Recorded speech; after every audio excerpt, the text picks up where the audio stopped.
ಆತ್ಮೀಯ ವಿದ್ಯಾರ್ಥಿಗಳೇ, 9ನೇ ತರಗತಿ ಸಮಾಜ ವಿಜ್ಞಾನಕ್ಕೆ ನಿಮಗೆ ಸ್ವಾಗತ. ಈಗಾಗಲೇ ಜೂನ್ ತಿಂಗಳು 23 ದಿನಗಳು ಸಂದು ಹೋದವು. ನಾನೀಗ ನಿಮಗೆ ಮೊದಲನೇ ಪಾಠವನ್ನು ನಿಮ್ಮೆದುರು ತರಲಿಕ್ಕೆ ಇಷ್ಟಪಡ್ತಾ ಇದ್ದೇನೆ. ಪಾಶ್ಚಾತ್ಯ ಧರ್ಮಗಳು. ಈ ಪಾಠಗಳಲ್ಲಿ ಅನೇಕ ಧರ್ಮಗಳ ಬಗ್ಗೆ ಸಂಕ್ಷಿಪ್ತ ಮಾಹಿತಿ ನೀಡಿದ್ದಾರೆ. ನಾವು ಭಾರತೀಯರು ಆದ್ದರಿಂದ ನಮ್ಮ ಪ್ರಪಂಚದಲ್ಲಿ ನಾವು ಇರುವುದರಿಂದ ನಮ್ಮ ಪ್ರಪಂಚದಲ್ಲಿರುವ ಧರ್ಮಗಳ ಬಗ್ಗೆ ಸಂಕ್ಷಿಪ್ತವಾಗಿ ನಾವು ಅರ್ಥ ಮಾಡಿಕೊಳ್ಬೇಕಾಗಿದ್ದು ಒಂದು ಮುಖ್ಯ ಗುಣಲಕ್ಷಣ. ನೋಡುವ, ಈ ಪಾಶ್ಚಾತ್ಯ ಧರ್ಮಗಳಲ್ಲಿ ಏನೇನು ಕಲಿಕಾಂಶಗಳು ಇಟ್ಟಿದ್ದಾರೆ ಅನ್ನೋದನ್ನು. ಒಂದು ಯಹೂದಿ, ಪಾರ್ಸಿ, ಕ್ರೈಸ್ತ, ಇಸ್ಲಾಂ ಧರ್ಮಗಳ ಬೆಳವಣಿಗೆ, 4 ಧರ್ಮಗಳ ಬೆಳವಣಿಗೆ. ಯೇಸು ಕ್ರಿಸ್ತ ಮಹಮ್ಮದ್ ಪೈಗಂಬರರ ಜೀವನ. ಯಹೂದಿ, ಪಾರ್ಸಿ, ಕ್ರೈಸ್ತ, ಇಸ್ಲಾಂ ಧರ್ಮಗಳ ಬೋಧನೆಗಳು. ಜಗತ್ತಿನ ಚರಿತ್ರೆಯಲ್ಲಿ ಪ್ರಾಚೀನ ಕಾಲದಿಂದ ಹಲವಾರು ಧರ್ಮಗಳ ಹುಟ್ಟು ಹಾಗೂ ಬೆಳವಣಿಗೆಯನ್ನು ನಾವು ಕಾಣುತ್ತಾ ಬಂದಿದ್ದೇವೆ. ಯಹೂದಿ, ಪಾರ್ಸಿ, ಕ್ರೈಸ್ತ, ಇಸ್ಲಾಂ ಪಾಶ್ಚಾತ್ಯ ಪ್ರದೇಶಗಳಲ್ಲಿ ಜನ್ಮ ತಾಳಿದವು. ಇವುಗಳನ್ನು ಇಂಗ್ಲೀಷ್ನಲ್ಲಿ ಸೆಮೆಟಿಕ್ ರಿಲಿಜನ್ ಎಂದು ಕರೆಯಬಹುದು. ಜಗತ್ತಿನ ಅನೇಕ ರಾಷ್ಟ್ರಗಳ ಹರಡಿಕೊಂಡಿವೆ. ಹಾಗಾದರೆ ಸೆಮೆಟಿಕ್ ರಿಲಿಜನ್ನಿನ ಇಲ್ಲಿ ಕಂಡುಬರುವ ಸಾಮಾನ್ಯ ಅಂಶಗಳು ಏನು? ಯಹೂದಿ ಧರ್ಮದಲ್ಲಿ, ಪಾರ್ಸಿ ಧರ್ಮದಲ್ಲಿ, ಕ್ರೈಸ್ತ ಧರ್ಮದಲ್ಲಿ, ಇಸ್ಲಾಂ ಧರ್ಮದಲ್ಲಿ ಕಂಡುಬರುವ ಸಾಮಾನ್ಯ ಅಂಶಗಳು: ಏಕದೇವನಲ್ಲಿ ನಂಬಿಕೆ, ದೇವರ ಸಂದೇಶಗಳು ದೇವದೂತನ ಮೂಲಕ ವ್ಯಕ್ತವಾಗುವುದು ಎಂಬುದರಲ್ಲಿ ನಂಬಿಕೆ, ಪ್ರವಾದಿಯ ಚಿಂತನೆಗಳನ್ನು ಸಂಕಲಿಸಿದ ಪವಿತ್ರ ಗ್ರಂಥಗಳ ಅನುಸರಣೆ, ಅದರಲ್ಲಿ ನಿರ್ದಿಷ್ಟ ವಿಧಿ ನಿಷೇಧಗಳ ಪಾಲನೆ, ನಿರ್ದಿಷ್ಟ ಸ್ಥಳದಲ್ಲಿ ಸಾಮೂಹಿಕ ಪ್ರಾರ್ಥನೆ. ಇವೆಲ್ಲವೂ ಯಹೂದಿ, ಪಾರ್ಸಿ, ಕ್ರೈಸ್ತ, ಇಸ್ಲಾಂನ ಪಾಶ್ಚಾತ್ಯ ಪ್ರದೇಶಗಳಲ್ಲಿ ಹರಡಿರುವಂಥ ಧರ್ಮಗಳ ಸಾಮಾನ್ಯ ಗುಣಲಕ್ಷಣಗಳು. ಏಕದೇವೋಪಾಸನೆಯ ಧರ್ಮಗಳನ್ನು ನಾವು ಸೆಮೆಟಿಕ್ ಧರ್ಮಗಳನ್ನು ಕರೀಬೋದು. ನಮ್ಮ ಭಾರತ ಬಹುಧರ್ಮ ಉಪಾಸನೆ ಆಗಿದ್ದರಿಂದ ನಮ್ಮದು ಸೆಮೆಟಿಕ್ ರಿಲಿಜನ್ನಲ್ಲಿ ಬರುವುದಿಲ್ಲ ಅಂತ ನನ್ನ ನಂಬಿಕೆ. ಈಗ ಆರಂಭದಲ್ಲಿ ರಿಲಿಜನ್ ಅಂದರೆ ಏನು, ಧರ್ಮ ಅಂತ ಹೇಳ್ಬೋದು. ಈಗ ಯಹೂದಿ ಧರ್ಮ ಬಗ್ಗೆ ನೋಡೋಣ. ಪಾಶ್ಚಾತ್ಯ ಜಗತ್ತಿನ ಅತ್ಯಂತ ಪ್ರಾಚೀನ ಧರ್ಮ ಅಂದರೆ ಯಹೂದಿ ಧರ್ಮ ಅಥವಾ ಜುಡಾಯಿಸಮ್. ಇದರ ಅನುಯಾಯಿಗಳನ್ನು ಜ್ಯೂಗಳು ಅಥವಾ ಜೀವ್ಸ್ಗಳು ಅಥವಾ ಯಹೂದ್ಯರು ಎನ್ನುತ್ತಾರೆ. ಯಹೂದ್ಯರ ಭಾಷೆ ಹೀಬ್ರೂ. ಇವರ ದೇವರ ಹೆಸರು ಯಾಹೋವೇ ಅಥವಾ ಯಾವೇ. ಅಬ್ರಹಾಂ ಅಥವಾ ಎಬ್ರಹಂ ಈ ಧರ್ಮದ ಮೂಲ ಪುರುಷ. ಮೂಸೆಸ್ ಇವರ ಪ್ರವಾದಿ. ಯಹೂದಿ ಧರ್ಮದ ಪ್ರವಾದಿ ಮೂಸೆಸ್. ಈ ಧರ್ಮದ ತತ್ವಗಳು, ಪರಂಪರೆಗಳು ಮುಂದೆ ಆಗಮಿಸಿದ ಕ್ರೈಸ್ತ ಮತ್ತು ಇಸ್ಲಾಂ ಧರ್ಮಗಳೆರಡರ ಬುನಾದಿಯಾಗಿವೆ. ಅಬ್ರಹಾಮನನ್ನು ಪ್ರಮುಖವಾಗಿ ಕಾಣುವ ಈ 3 ಧರ್ಮಗಳನ್ನು ಅಬ್ರಹಾಮಿಯ ಧರ್ಮಗಳನ್ನು ಕರೆಯುತ್ತಾರೆ. ಗೊಂದಲ ಮಾಡಿಕೊಳ್ಬೇಡಿ. ಯಹೂದ್ಯರ ಇತಿಹಾಸ. ಯಹೂದ್ಯರ ಆದಿ ದೊರೆ ಯಾರಪ್ಪ ಅಂದರೆ ಡೇವಿಡ್. ಈತ ಶಕ್ತಿ ಮತ್ತು ಆಕಾರದಲ್ಲಿ ತನಗಿಂತ ಹಲವು ಪಟ್ಟು ದೊಡ್ಡವನಾದ ಗೊಲಾಯತ್ ಎಂಬುತನನ್ನು ಸೋಲಿಸಿ ಯಹೂದ್ಯರಿಗೆ ಅರಸನಾದನು. ಇವನ ಮಗ ಸಾಲೋಮನ್ ಎಂಬುವನು ಪ್ರಸಿದ್ಧ ದೊರೆಯಾಗಿ ದೀರ್ಘಕಾಲ ರಾಜ್ಯಭಾರ ಮಾಡಿದನು.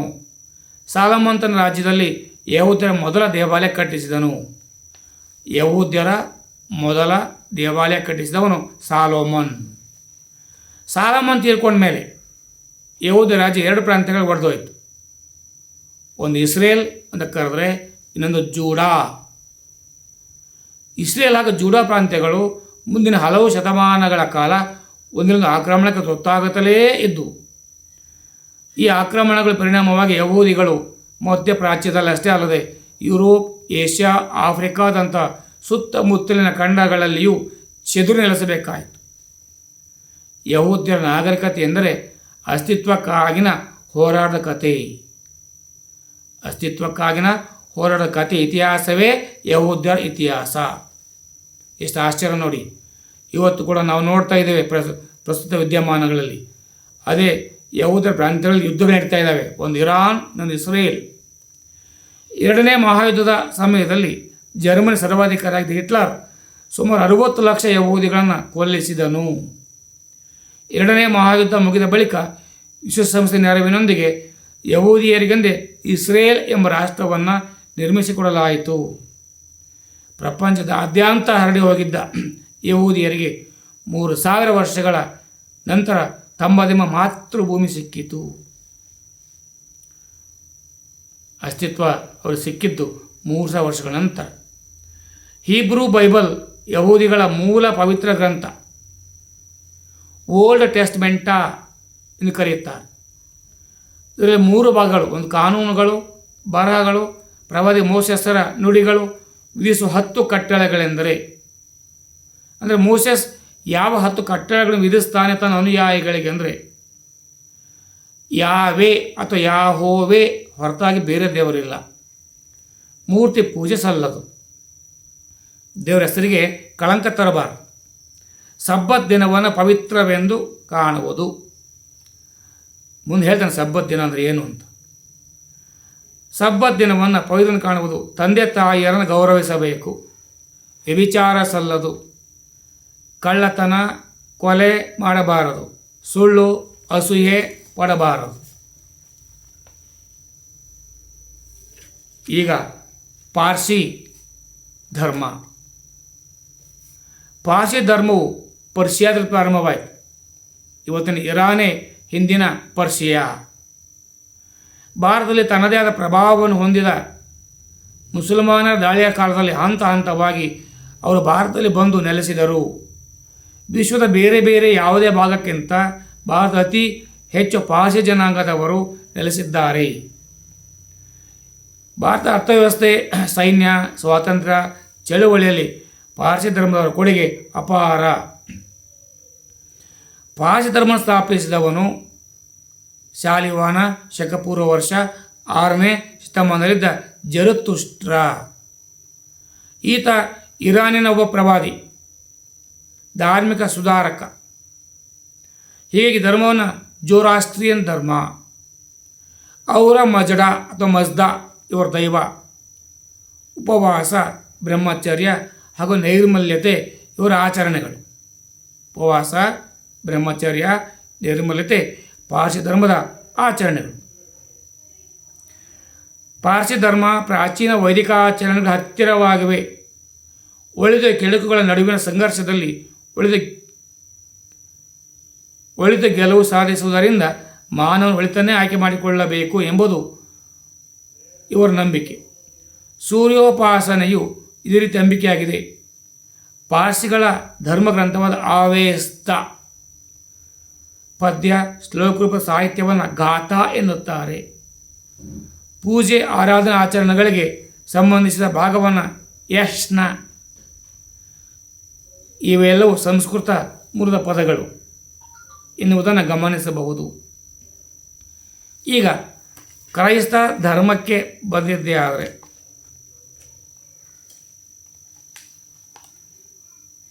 ಜೀಸಸ್ ಜನನವು ಜೂಡಿಯಾ ಪ್ರಾಂತ್ಯಕ್ಕೆ ಸೇರಿದ ಜೆರುಸಲೇಮಿನಿಂದ 5 ಕಿಲೋಮೀಟರ್ ದೂರದಲ್ಲಿರುವ ಬೆತ್ಲೆಹೇಮ್. ಜೀಸಸರು ಜೋಸೆಫ್ ಮತ್ತು ಮೇರಿ ಎಂಬ ಬಡ ದಂಪತಿಗಳ ಏಕೈಕ ಪುತ್ರ. ಇವರ ಆರಂಭಿಕ ಜೀವನದ ಬಗ್ಗೆ ಹೆಚ್ಚು ಮಾಹಿತಿ ತಿಳಿದು ಬಂದಿಲ್ಲ. ಅರಾಮಿಕ್, ಸೆಮೆಟಿಕ್ ಭಾಷೆಗಳನ್ನು ಬಲ್ಲವರಾಗಿದ್ದರು ಜೀಸಸ್. ಯಹೂದಿಗಳು ತಮ್ಮನ್ನು ಕಷ್ಟಗಳನ್ನು ರಕ್ಷಿಸುವ ಮಸೀಹ ಅಂದರೆ ಮಹಾರಕ್ಷಕ ಆಗಮನ ನಿರೀಕ್ಷಿಸುತ್ತಿದ್ದರು. ಈಗ ಆಗಮನದ ಕಲ್ಪನೆ ಜಾನ್ ಎಂಬ ವ್ಯಕ್ತಿಯದಾಗಿತ್ತು. ಜಾನ್ ಮೂಲತಃ ಧಾರ್ಮಿಕ ಪ್ರವರ್ತಕನಾಗಿದ್ದ. ತಮ್ಮ ಬಳಿಗೆ ಬರುವ ವ್ಯಕ್ತಿಗಳಿಗೆ ದೀಕ್ಷಾ ಸ್ನಾನ ಮಾಡಿಸುವುದರ ಮೂಲಕ ದೀಕ್ಷೆ ನೀಡುತ್ತಿದ್ದ. ಯೇಸು ಕ್ರಿಸ್ತರು ಸಹ ಜಾನನಿಂದ ದೀಕ್ಷಾ ಸ್ನಾನಕ್ಕೆ ಒಳಗಾದರು. ಜಾನ್ ಜೀಸಸರನ್ನು ಮಸಿಹ ಅಥವಾ ಮಹಾರಕ್ಷಕ ಎಂದು ಉದ್ಘರಿಸಿದರು. ಆಗ ಯೇಸು ಕ್ರಿಸ್ತರಿಗೆ 30 ವರ್ಷ ವಯಸ್ಸಾಗಿತ್ತು. ಯೇಸು ಕ್ರಿಸ್ತರು ಇಸ್ರೇಲ್ ದೇಶದಲ್ಲೆಲ್ಲ ಸಂಚರಿಸುತ್ತಾ ಮತ ಪ್ರಚಾರ ಹಾಗೂ ಬೋಧನೆಯಲ್ಲಿ ತೊಡಗಿದರು. ಕಾಲಾನಂತರದಲ್ಲಿ ಯಹೂದಿಗಳು ಯೇಸು ಕ್ರಿಸ್ತರನ್ನು ತಮ್ಮ ಧಾರ್ಮಿಕ ಮುಖಂಡರನ್ನಾಗಿ ಸ್ವೀಕರಿಸಿದರು. ಯೇಸು ಕ್ರಿಸ್ತರ ಮೊದಲ 12 ಜನ ಶಿಷ್ಯರನ್ನು ಅಪೋಸಲ್ಸ್ ಎಂದು ಕರೆಯಲಾಗಿದೆ. ಅಪೋಸಲ್ಸ್ ಅಂದರೆ ಯಾರಪ್ಪ ಅಂದರೆ ಯೇಸು ಪ್ರಭುವಿನ ಮೊದಲ 12 ಜನ ಶಿಷ್ಯರು. ಅದರ ಮೊದಲನೇ ಅನುಯಾಯಿ ಯಾರಪ್ಪ ಅಂದರೆ ಪೀಟರ್. ಯೇಸು ಕ್ರಿಸ್ತರು ರೋಗದಿಂದ ನೆರಳುವವರ ಅಸಹಾಯಕರ ಬಗ್ಗೆ ಸಹಾನುಭೂತಿ ಹಾಗೂ ಕನಿಕರ ಕರುಣೆಯನ್ನು ಹೊಂದಿದ್ದರು. ಈ ಅಸಾಮಾನ್ಯ ಶಕ್ತಿಯ ಮೂಲಕ ಬಡವರ ಕಷ್ಟಗಳನ್ನು ಪರಿಹರಿಸಿ ಮುಂದಿರುತ್ತಿದ್ದರು ಎನ್ನಲಾಗಿದೆ.